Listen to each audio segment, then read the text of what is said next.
Hello everyone, हम बात करेंगे सीमेंस की वीएफडी का एक एरर है।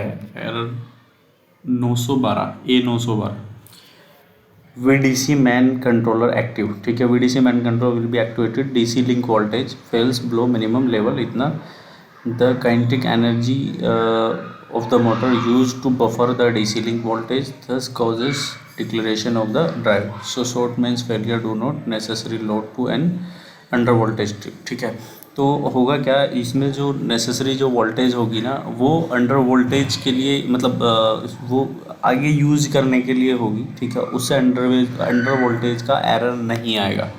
ठीक है, डीसी लिंक के बफर में चलिए। अगर आपकी कोई इंक्वायरी आप मुझे मेल कर सकते हैं और मेरे चैनल को सब्सक्राइब कर लीजिए, बिकॉज ऑफ मेरे चैनल पे जितनी भी वीएफडी के फॉल्ट राउंडिंग और ट्रिपल सेटिंग होती हैं उनकी सबकी वीडियोज़ आने वाली हैं, और जितनी भी वीएफडीज हैं सबकी।